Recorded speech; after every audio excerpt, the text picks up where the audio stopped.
Selamat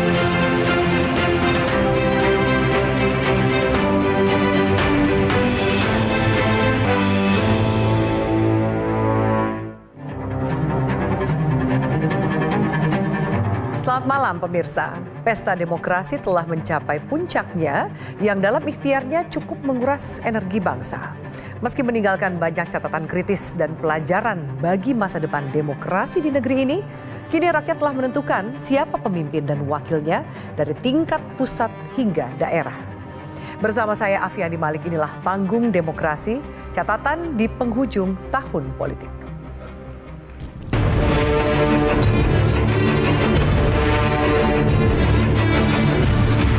Demi Allah, saya bersumpah akan memenuhi kewajiban Presiden Republik Indonesia dengan sebaik-baiknya dan seadil-adilnya. Demi Allah, saya bersumpah akan memenuhi kewajiban Wakil Presiden Republik Indonesia dengan sebaik-baiknya dan seadil-adilnya.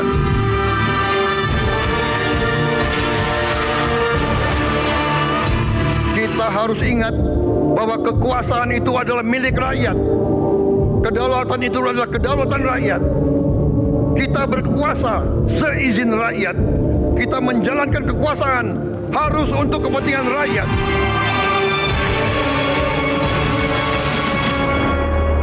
Saya tidak bermaksud membuat Anda menjadi sedikit salah. Menunjukkan sumber tidak berbohong. Setia kepada bangsa dan negara Indonesia. Kami tegaskan sekali lagi, karena kita patuh dan taat dan tunduk kepada aturan yang berlaku, bahwa pada saat pendaftaran nanti adalah hasil keputusan Mahkamah Konstitusi. Setiap pemilihan kan pasti ada yang menang, ada yang kalah. Ya harus kerjasama. Ya yang menang harus menjadi pemimpin untuk semua. Yang kalah harus bekerja sama. Psikologi pemilih yang sudah lelah, proses kandidasi yang tidak terlalu ketat, maka kemudian bisa jadi ini membuat orang menganggap Pilkada 2024 ini justru menjadi anomali atau titik balik lain dibanding Pileg dan Pilpres sebelumnya.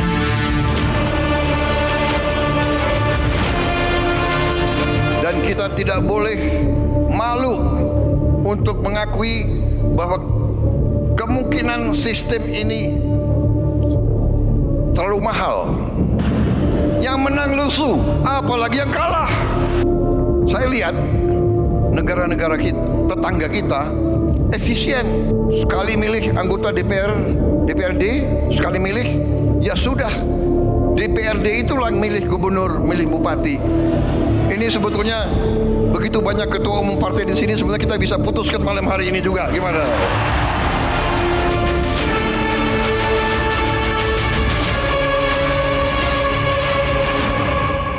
Dari awal tahun 2024, suhu politik di Republik ini sudah memanas.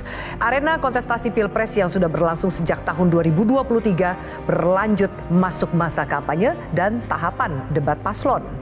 Berbagai cara demi meraih suara hati rakyat dilegalkan, tentu saja selama itu sesuai dengan aturan. Namun Pilpres yang saat itu diikuti 3 pasangan calon, yakni Anies Mohaimin, Prabowo Gibran, dan Ganjar Mahfud. Masih belum ada suara dominan yang menyiratkan pemilu berjalan 1 putaran atau 2 putaran.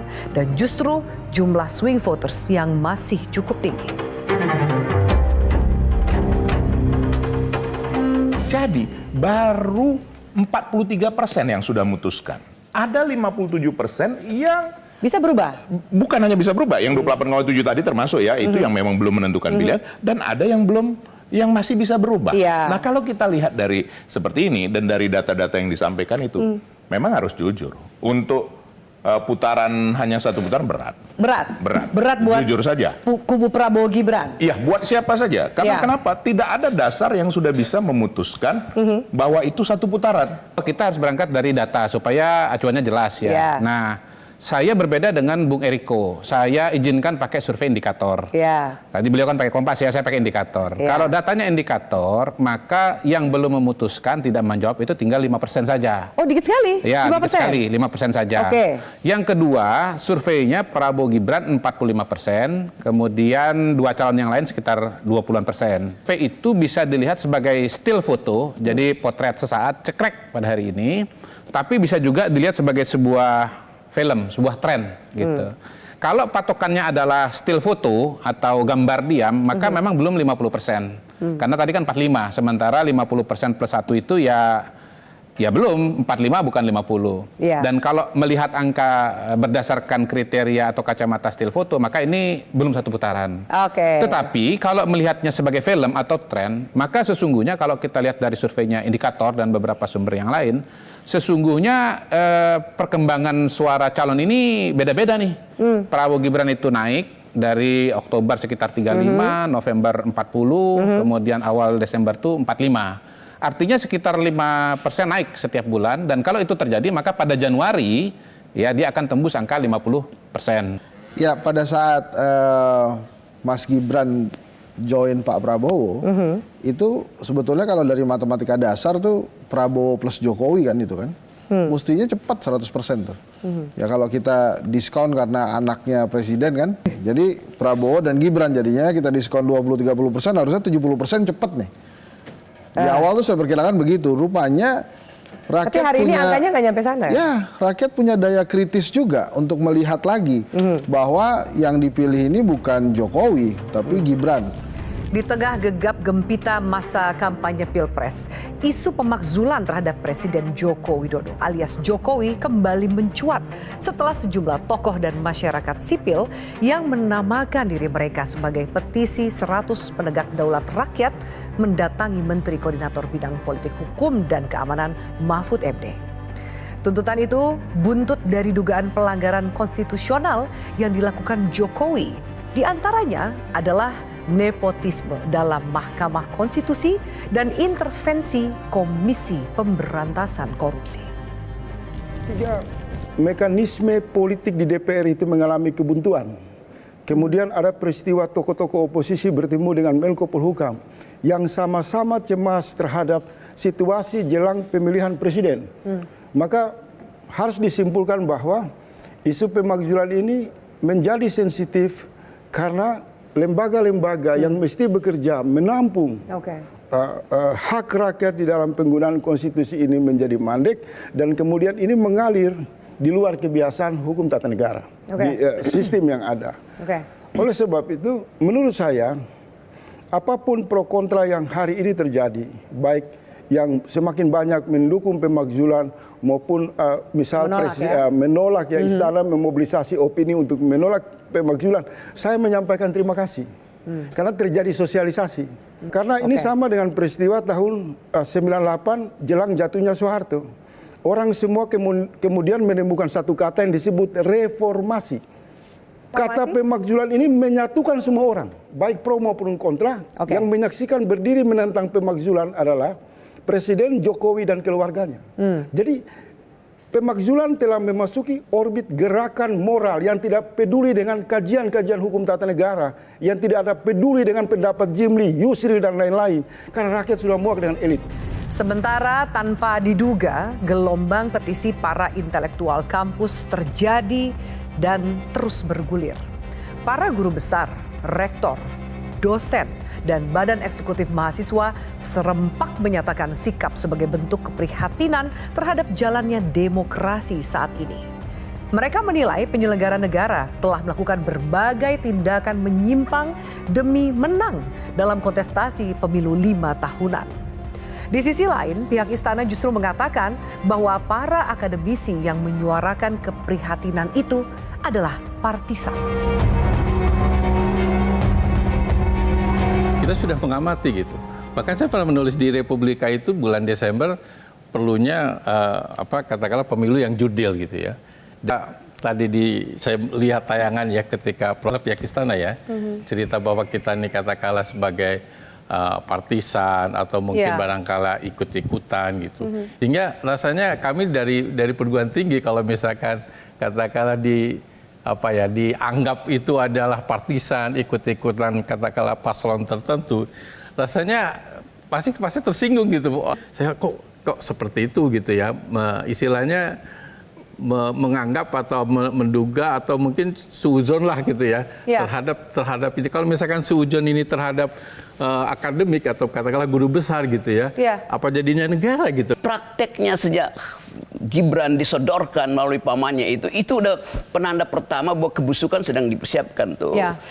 Something rotten in Denmark itu dalam lakon-lakon Shakespeare misalnya. Jadi kita mencium bau itu. Nah, ciuman itu yang kemudian masih ingin ditahan oleh universitas itu. Profesor-profesor udah kita mungkin bisa cari wangian yang lain.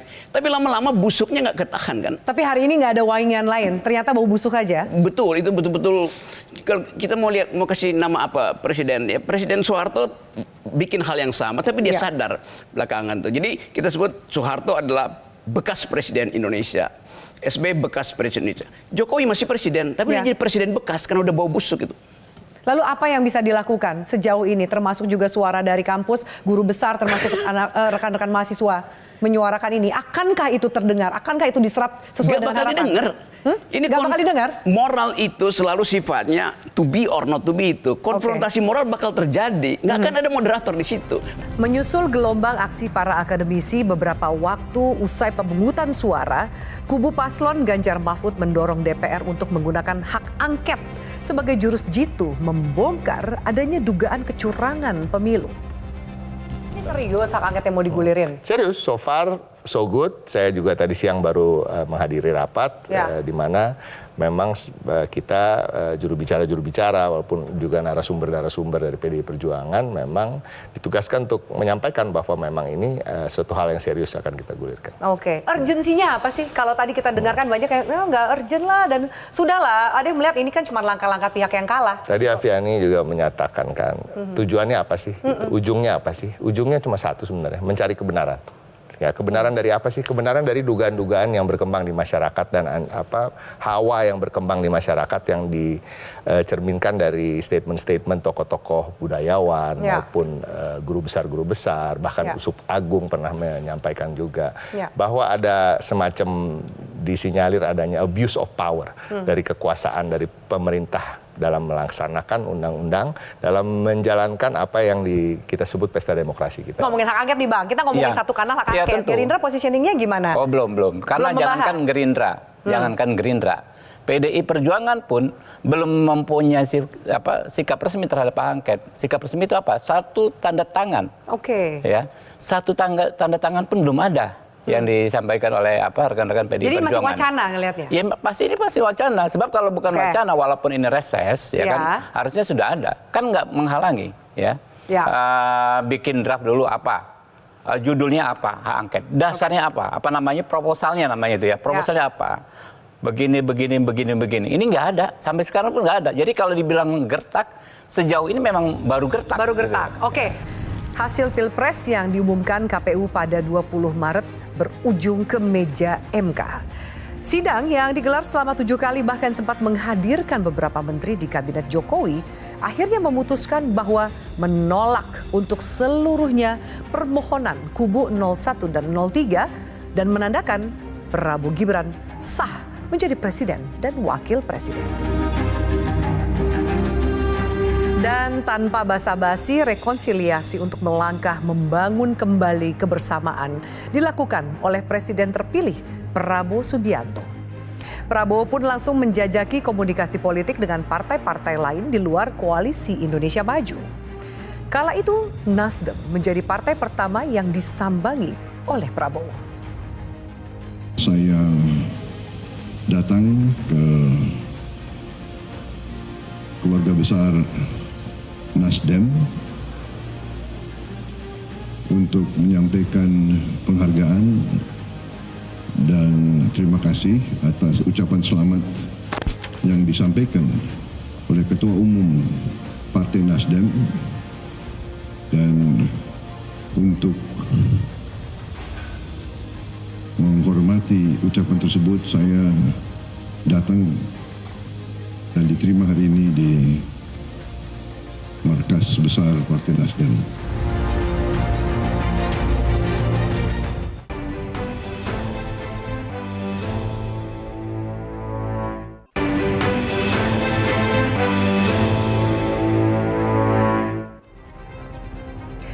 Kemenangan Prabowo Subianto dalam Pilpres 2024 menandai tongkat estafet kepemimpinan negeri akan segera berganti.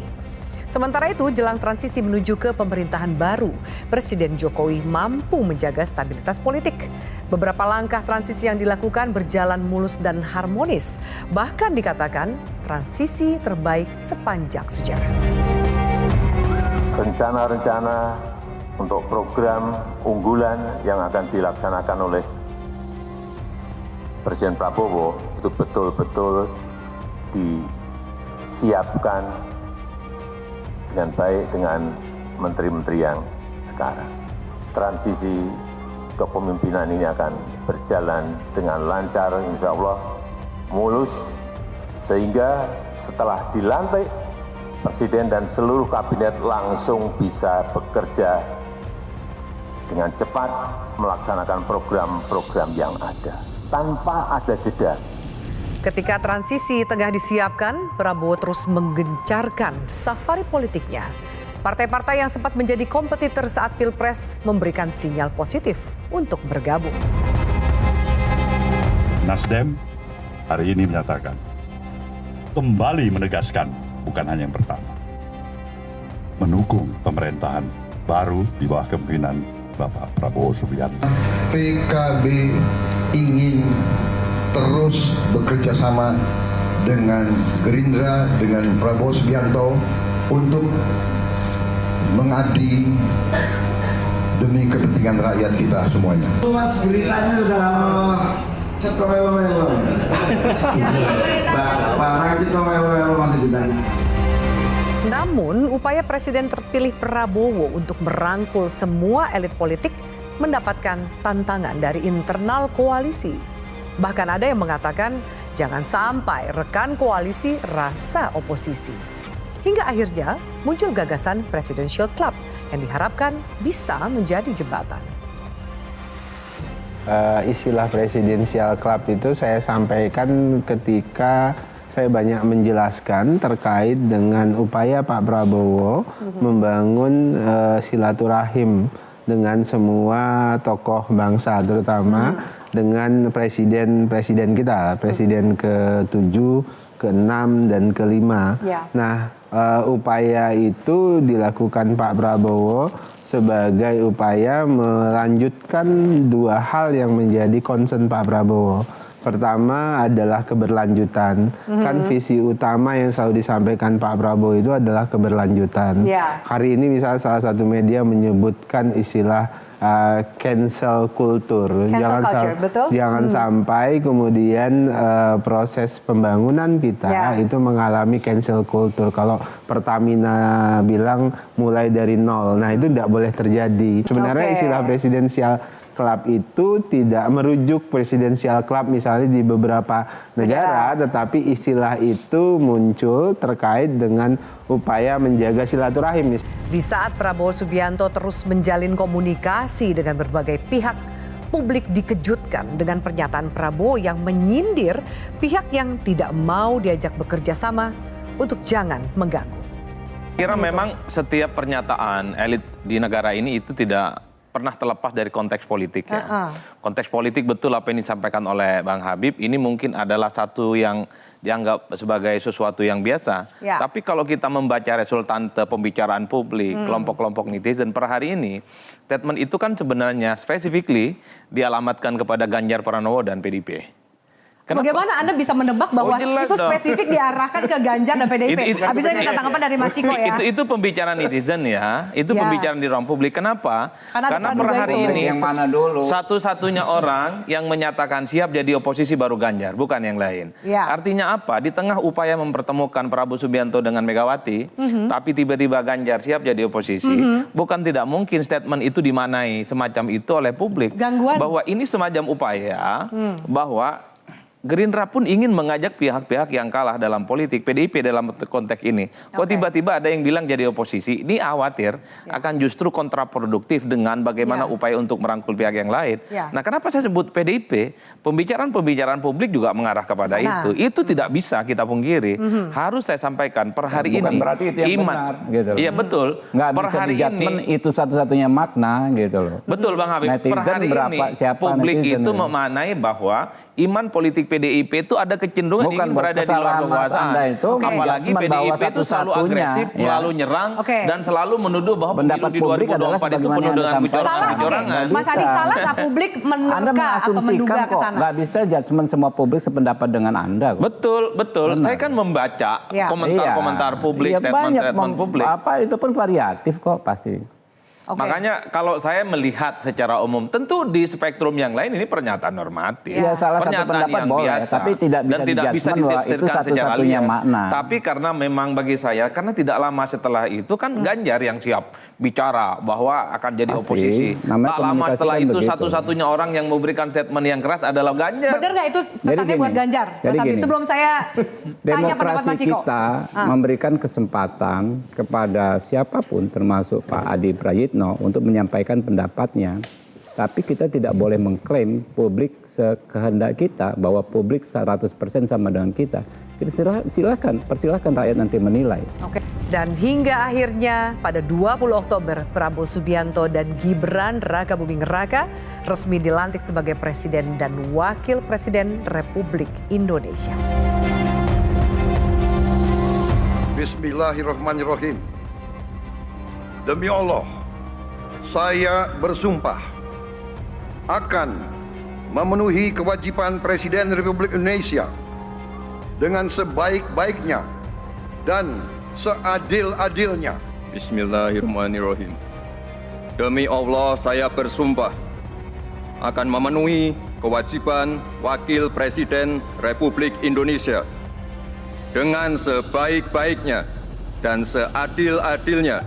Pemerintahan baru punya tradisi baru, di mana sejumlah menteri dan wakil menteri yang dipilih diberikan pembekalan bertajuk Retret Kabinet Merah Putih di Magelang, Jawa Tengah, yang bertujuan untuk menyinergikan visi serta arah pembangunan Indonesia ke depan demi memenuhi harapan rakyat.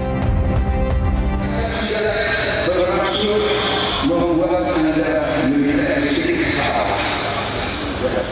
Bukan itu. Dan lebih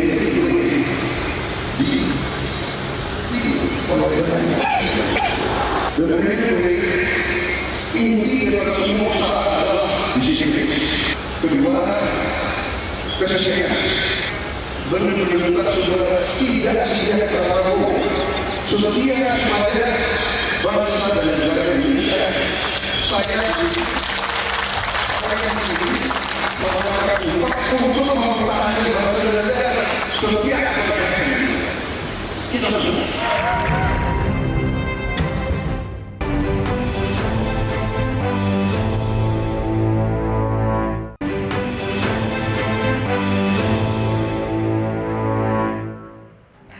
Usai perhelatan Pilpres yang melelahkan, energi publik kembali terkuras akibat akrobat politik jelang pilkada. Pasca Mahkamah Agung mengabulkan permohonan Partai Garuda terkait aturan batas minimal usia calon gubernur dan wakil gubernur. Putusan itu dinilai memberikan karpet merah bagi putra bungsu Jokowi, Kaisang Pangarep, yang saat itu belum genap berusia 30 tahun untuk bisa mulus mengikuti kompetisi di pilkada. Sebuah partai yang kalah kemarin dengan hadirnya Mas Kaisang di kontestasi politik pilkada. Nah, kemudian dikait-kaitkanlah dengan putusan MA terkait perubahan frasa ya, yang tadinya umur 30 sekarang dilantik saat umur 30. Sebetulnya ini kan keputusan yang sebetulnya ya bisa dikatakan sebuah kemenangan anak-anak muda dalam merespon keputusan ini, malah menjadi sebuah momok atau ketakutan. Toh pertandingan itu nanti juga mekanisme kan mekanisme pemilu, lantas diserahkan ke rakyat, kenapa harus ditakutkan? Atau jangan-jangan memang sudah tidak punya kemampuan untuk memenangkan kontestasi ke depan. Kita kan punya hak anak muda secara konstitusi. Kenapa harus dibatasi? Kalau dibilang manipulatif, abuse of power dan sebagainya, manipulatifnya di mana gitu loh? Justru saya melihat ada semacam paranoid ketakutan para politisi tua ini dengan hadirnya anak muda. Ya, pertama dengan segala hormat ke teman-teman di Partai Garuda ya.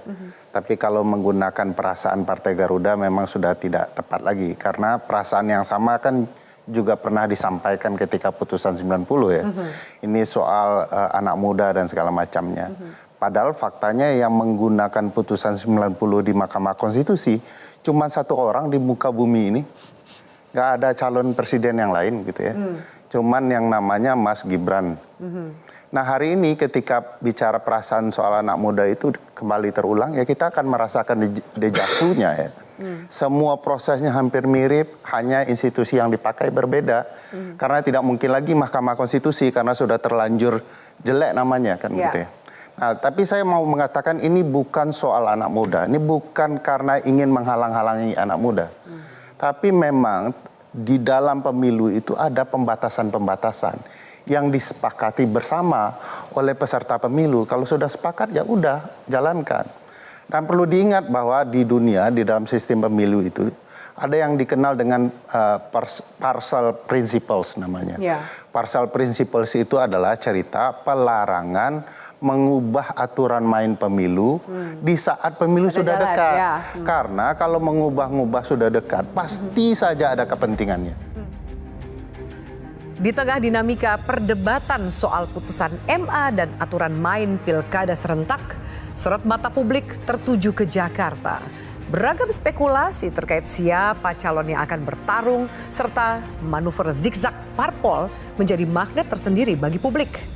Meski Jakarta bakal kehilangan status ibu kota, tapi tak bisa dipungkiri, Jakarta masih menjadi barometer politik nasional.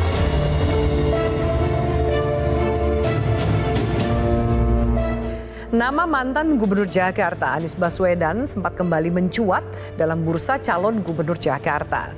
Namun semakin dekat masa pendaftaran calon, manuver politik membentuk koalisi menjadi semakin dinamis. Hingga akhirnya koalisi Jumbo Kim Plus beranggotakan 14 partai politik mendeklarasikan mengusung Ridwan Kamil Suswono sebagai paslon di Pilgub Jakarta. Sempat akan diusung oleh PDIP di Jakarta, namun akhirnya batal. PDIP memilih meminang kadernya sendiri, Pramono Rano. Hingga detik-detik akhir tahapan pendaftaran, nama Anies masih diperbincangkan. Kali ini tawaran datang untuk Anies maju di Pilkada Jawa Barat. Akan tetapi hingga pendaftaran paslon ditutup, nama Anies tidak kunjung terdaftar di pilkada manapun. Jawa Barat itu tidak ada secara khusus permintaan dari warga masyarakat maupun aspirasi dari partai politik di tingkat daerah maupun di tingkat wilayah. Nah sehingga memang melihat bahwa ya, untuk itu pertama Mas Anies menyampaikan terima kasih, tentunya apresiasi kepada partai yang telah meminta Mas Anies maju di Jawa Barat. Dan dengan berbagai macam pertimbangan tentunya Mas Anies telah menyatakan bahwa tidak maju di Jawa Barat. Terakhir kan mengandalkan PKS dan PDI Perjuangan, dan PKS kemudian mengusulkan nama lain gitu. Walaupun ya usulan ini kan sebelumnya nih kan ada desas-desus. Katanya supaya tidak mencalonkan Anies Baswedan, PKS ditawarkan kursi menteri, kemudian ada wakil gubernur, kemudian ada logistik juga. Nah tapi kan sekarang pertanyaannya, ini Anies Baswedan mau dihidupin nggak kartunya? Kalau kartunya dihidupin, ya kan harus ada tujuan khusus nih buat rezim. Drama Anies memang menjadi perhatian tersendiri. Di sisi lain, Partai Besutan Megawati, PDIP, tengah cemas tidak bisa ikut mengusung calon di Pilgub Jakarta karena terganjal aturan perolehan kursi. Saya suka ngomong pada diri saya sendiri, kasihan deh PDI Perjuangan. dikungkung, ditelikung, tinggal sendirian gitu. Wah, yang lain apa namanya? Kimplos. Hingga pada 20 Agustus, MK mengejutkan publik dengan mengeluarkan putusan yang meringankan syarat minimal perolehan suara parpol untuk mengusung calon di pilkada. Namun, putusan MK yang menjadi angin segar demokrasi dan wujud dari harapan rakyat nyatanya tidak disambut baik oleh para wakil rakyat. Selang 2 hari pasca MK mengeluarkan putusan itu, Balik DPR RI menggelar rapat untuk mengakali undang-undang pilkada yang tidak sesuai dengan keputusan MK. Rakyat tersentak.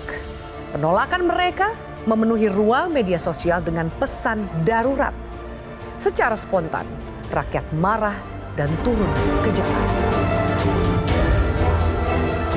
DPR dan KPU ya berupaya keras untuk meyakinkan publik untuk mematuhi putusan 60/70.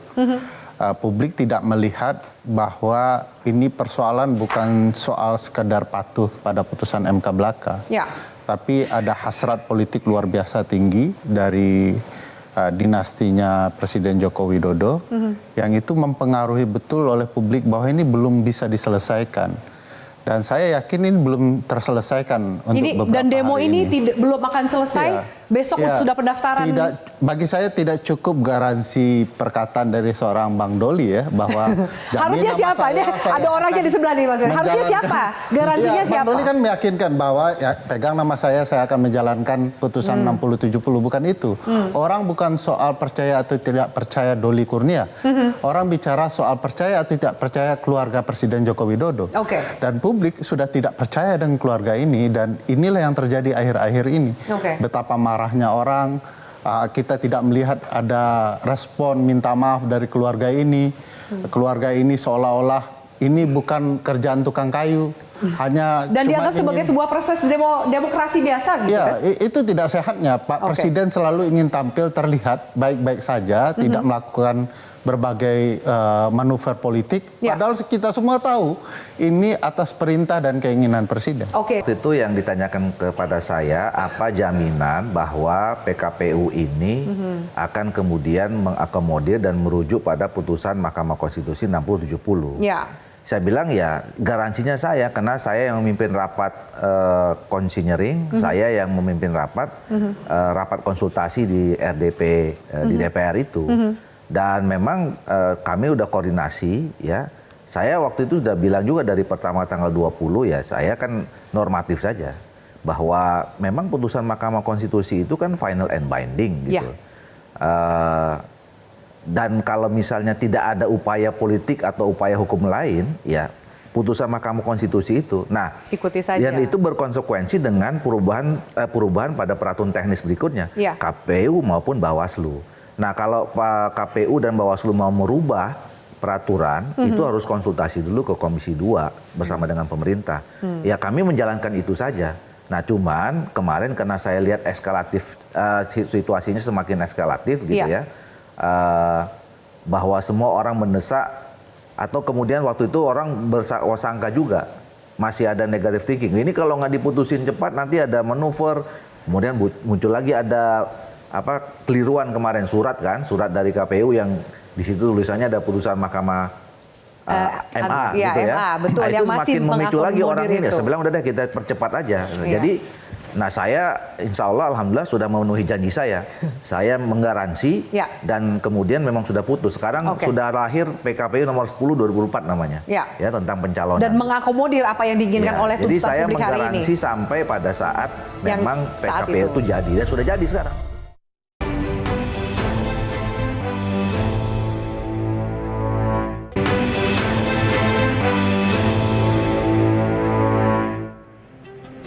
Dengan segala dramanya, Pilkada 2024 akhirnya selesai juga. Setiap pemilihan kan pasti ada yang menang, ada yang kalah.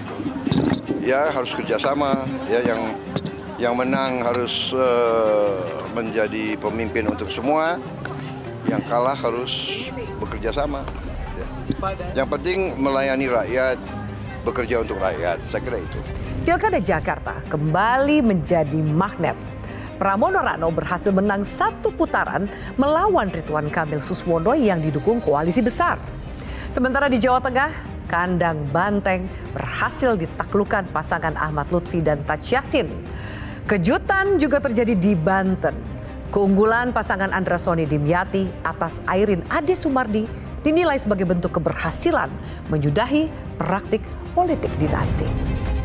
Iya betul, jadi kejutan terbesar pemilu kada serentak kali ini adalah tumbangnya Airin ya. Dan kita tahu dinasti Atut sudah lama menguasai Provinsi Banten. Kali ini tumbang bukan hanya di tingkat Provinsi Banten tetapi juga di Kabupaten Serang kan. Andika Hazrumi kalah juga oleh Ibu Ratu ya di Kabupaten Serang. Nah pertanyaannya mengapa kan begitu? Ya. Dugaan saya sedekat apapun survei dengan hari H, itu kan ada variabel-variabel yang bisa mengubah keadaan. Entah itu variabel yang berkaitan dengan mobilisasi, entah itu variabel yang berkaitan dengan mungkin calonnya underestimate terhadap lawan. Atau blunder gitu ya? Atau blunder, mungkin variabel yang berkaitan dengan dukungan partai. Jangan lupa Pak Andra Soni dengan Pak Dimyati didukung solid ya oleh partai-partai di belakang pemerintah kecuali Golkar. Golkar kan bagaimanapun Airin adalah kadernya. Ini Golkar agak berbeda nih di Banten ya. Agak berbeda. Ya, bersama Golkar Airin, sama PDIP. Mas Pras sama nih ya. di Banten. Khusus Banten ya. Tapi lagi-lagi variabel-variabel itu yang menurut saya menjelaskan mengapa terjadi perubahan. Tetapi lagi-lagi jawaban saya mungkin kurang bisa konklusif menjelaskan soal why-nya. Mungkin Afi kalau mau mengerjakan S2, S3 bisa itu menggarap mengapa Banten terjadi perubahan. Dan itu bisa menghasilkan minimal 10 disertasi gitu, untuk menjawab pertanyaan mengapa terjadi perubahan itu. Pilkada serentak 2024 nyatanya menghasilkan partisipasi masyarakat yang rendah. Hal ini menjadi sorotan dan evaluasi banyak pihak. Ada yang berpendapat rendahnya partisipasi akibat kejenuhan masyarakat atas kontestasi yang bertubi-tubi. Ada pula yang mengatakan ini bentuk kritik rakyat terhadap para elit politik yang menyuguhkan pilihan tak menarik dan tak mewakili aspirasi publik. Di Indonesia ini kita tidak punya instrumen terukur untuk membuat klasifikasi soal protes voting. Orang yang protes atau kecewa terhadap sebuah proses pemilihan yang bisa ada ukurannya spesifik. Kalau di beberapa negara itu mereka punya yang disebut dengan none of the above misalnya atau nota. Seperti kolom kosong lah kalau di calon tunggal. Kalau di calon tunggal kan jelas tidak setuju dengan calon ada kolom kosong. Di Indonesia itu tidak ada. Sehingga ada yang mencampur adukannya dengan pemilih yang tidak pergi ke TPS. Jadi dalam fenomena Jakarta, angka partisipasi itu sebenarnya 57,5%. Nah, angka yang tadi angka golput yang disebut 46% tadi itu sebenarnya kombinasi antara pemilih yang tidak datang ke TPS ditambah dengan suara tidak sah. Nah, dengan demikian pemilih yang tidak datang ke TPS itu ada beberapa penyebab. Pertama karena mereka memang apatis. Ya tidak peduli. Cuek sama politik gitu ya. Bukan hanya itu, mereka capek, jenuh, bosen dari mulai bulan Februari 2024 narasinya politik terus. Dari 2023 bahkan ya. Bahkan 2022 ya, ketika dimulainya Juni tahapan pemilu. Capek, jenuh, ya sudah untuk apa berpartisipasi kan sudah pilpresnya. Apalagi narasi para calonnya sama. Menduplikasi, mereplikasi kekuatan elit politik nasional. Ya, jadi ada beberapa hal yang perlu di-underline. Pertama adalah kerja KPU itu adalah mensosialisasikan. Sosialisasi dan pendidikan pemilih. Agar pemilih tahu cara menggunakan hak pilihnya, kapan hari H pemungutan suaranya, itu dilakukan dalam beberapa segmentasi yang sudah dilakukan oleh teman-teman KPU Provinsi dan KPU Kabupaten Kota. Tapi soal bagaimana visi misi program kerja, profil citra diri si pasangan calon itu adalah kerja-kerja kampanye yang dilakukan oleh setiap pasangan calon baik tingkatan gubernur atau wali kota dan bupati. Dengan tingkat kemudian pemilih atau golput yang bisa dikatakan tinggi ini, antusiasmenya juga sepertinya kurang dibandingkan dengan Pilpres. KPU merasa gagal menyelenggarakan pilkada minimal meningkatkan angka partisipasi pemilihnya, Mbak Betty? Secara konsepsi KPU adalah penyelenggara, berapapun tingkat partisipasi yang keluar dari produk apakah pemilu ataupun pilkada kali ini tentu akan kita terima, dan kemudian siapapun berapapun dari hasil yang sudah ditampilkan, baik dari rekap berjenjang dari TPS ke PPK sampai dengan KPN Kota dan KPU Provinsi, itulah yang menjadi hasil mau tak mau, suka tak suka akan kita terima. Nah, kalau kita bicara soal jeda waktu yang dekat ini juga, Vi, saya harus bela ini KPU, Bawaslu dan kawan-kawan. Itu membuat penyelenggara pemilu di seluruh Indonesia itu capeknya minta ampun. Karena beberapa tahapan beririsan. Nah, karena itu Komisi 2 DPR RI mengagendakan revisi terhadap undang-undang ini ke depan. Mungkin salah satu isunya kita harus pikirkan. Keserentakannya masih kita pertahankan, tetapi jadwal dan jedanya mungkin harus kita pikirkan. Ada bahkan wacana untuk ternyata pilkada serentak sudah tidak terlalu hemat arah asalnya, efisiensi anggaran juga enggak, malah kemudian tidak menghasilkan calon-calon atau bahkan pemimpin yang diharapkan oleh masyarakat. Tanggapan Mas Lutfi? Narasi itu boleh, tapi bagi saya konstitusi adalah acuan. Jadi tidak ada ruang untuk pilkada. Pasal 18 di dalam konstitusi kita menyatakan bahwa gubernur, bupati, dan wali kota masing-masing sebagai kepala daerah atau kepala pemerintahan provinsi, kabupaten, kota dipilih secara demokratis. Kata demokratis itulah yang harus menjadi acuan kita. Boleh langsung, boleh tidak langsung, yang penting kita sepakat bahwa demokrasi di Republik ini tidak boleh legitimasinya tergerus oleh satu sistem pemilihan yang kita pilih. Tak berhenti di situ, jelang tutup tahun politik, evaluasi penyelenggaraan pilkada terus bergulir. Presiden Prabowo Subianto dalam acara HUT ke-60 Partai Golkar melontarkan wacana mengembalikan pilkada melalui DPRD dengan alasan efisiensi anggaran. Wacana itu sontak memantik respon publik. Ada yang sepakat, namun banyak juga yang tidak sependapat karena bisa mengancam kedaulatan rakyat. Dan kita tidak boleh malu untuk mengakui bahwa kemungkinan sistem ini terlalu mahal. Betul. Dari wajah yang menang pun saya lihat lesu juga. Yang menang lesu, apalagi yang kalah. Ya kan? Saya lihat negara-negara kita, tetangga kita efisien. Ya, Malaysia, Singapura, India. Sekali milih anggota DPRD, sekali milih, ya sudah. DPRD itulah milih gubernur, milih bupati.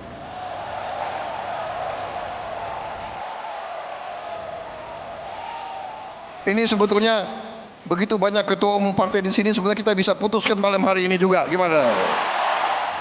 Semangat Pak Prabowo kemarin itu kan semangat efisiensi. Beliau melihat bahwa sistem partai politik ini begitu mahal, buang-buang anggaran, dan semangat efisiensi ini beliau mengusulkan ya untuk menjadi bahan diskusi kita semua agar ini bisa dibahas. Apakah memang sistem pemilihan langsung ini apakah kita harus pertahankan atau tidak? Karena anggaran puluhan triliun begitu besar itu kan bisa lebih bermanfaat untuk kepentingan rakyat. Mulai untuk makan siang bergizi gratis, ya memperbaiki sekolah, rumah sakit, swasembada pangan, memperbaiki irigasi dan kepentingan pembangunan lainnya. Itu wacana. Dan itu disampaikan Pak Prabowo kan secara terbuka, bukan di belakang layar. Di acara di depan ketua umum partai politik yang ada di acara HUT Partai Golkar. Harapannya ini bisa didiskusikan secara demokratis dan sesuai dengan koridor UUD 1945. Ya, ini kan penyakit bangsa kita ya. Penyakit yang sudah endemik di kita. Satu, suka dari satu ekstrim ke ekstrim lain. Dulu kita semua dikontrol negara, pemilu asal-asalan, lalu berubah demokratis. Sekarang kita mau balik lagi nih ke ujung, ya kan? Ini penyakit yang kedua nih, penyakit undur-undur atau poco-poco. Nggak maju-maju gitu? Nggak maju-maju, karena maju 1-2 langkah, mundur 1 langkah, kan gitu nih. Kalau yang saya dengar, apa yang disampaikan oleh Pak Prabowo, presiden kita, ini kan gugatannya terutama pada sisi mahalnya ongkos pemilu. Pemilu itu kan batu bata peradaban sipil kita, kalau menurut saya. Jadi pasti ada ongkosnya. Dan itu menurut saya wajar dikeluarkan oleh negara. Tapi kan mari kita periksa argumen yang kemudian keluar tentang mahalnya biaya. Tadi satu kita harus sepakat dulu, demokrasi itu ada harganya. Ya toh? Itu sangat penting bagi kita. Lalu kemudian apakah dengan DPRD tidak mahal? Let's check the fact gitu loh. Katakan 40 orang anggota DPRD. Untuk menang lu harus punya dukungan minimal 22. Ya. Lu kalikan 2 miliar berapa? Ya. 44 miliar. Itu baru anggota DPRD-nya. Belum pengurus provinsinya, belum DPP partainya. Jadi nggak otomatis jadi lebih murah dong Bang Deddy? Nggak juga gitu, nggak ada jaminan. Oke, tidak ada Tetapi jaminan. bahayanya, nih, saya tadi dari jalan kemari mencatat 6 bahaya dengan pemilih memindahkan kedaulatan rakyat itu ke tangan segelintir elit di legislatif. Pertama, ini pekerjaan yang sia-sia karena kita pasti akan kembali menghadapi. Dulu kenapa kita pindah? Iya. Kan sering pemilihan bupati, wali kota ada foto terus dapat minta, ya kan, yang menang. Ini kan problem. Orang kehilangan kepercayaan terhadap demokrasi. Yang kedua, ini kan cuma memindahkan nih dari rakyat jelata yang memang sekarang lagi dari ke ruang publik ke ruang yang lebih privat lah gitu ya. Iya, yang money lebih politiknya elitis. masih ada. Ya, lalu yang kedua tadi yang saya sebut, rakyat tidak punya sense of belonging tuh sama orang-orang yang dipilih. Lu gak kenal, jangan-jangan cuma lahir habis itu merantau, terus ada uang, ya mencalonlah di situ. Dia belilah itu anggota-anggota dewan. Paling berbahaya nih. Yaitu? Ini kalau kita ngalamin di pilpres dan di pilkada, mulai dari PJ, aparat penegak hukum, ya, dinas, lalu lurah, RT, kepala desa bisa dimobilisasi oleh kekuasaan. Apalagi kalau dipilih DPRD, 20 sprindik selesai itu barang. Bahaya itu barang itu. Baik. Perjuangan menegakkan demokrasi, mewujudkan keadilan dan kesetaraan, menegakkan etika dan keadaban harus terus berjalan. Pencapaian demokrasi yang diperoleh dari keringat, air mata, dan darah saat reformasi sejatinya tidak boleh dikerdilkan hanya karena urusan menang kalah dalam kontestasi elektoral. Figur bisa menang, bisa juga kalah. Tetapi demokrasi harus tetap hidup dan tak boleh mati. Karena harga demokrasi teramat mahal untuk dipertaruhkan. Saya Afiani Malik undur diri. Selamat malam, sampai jumpa.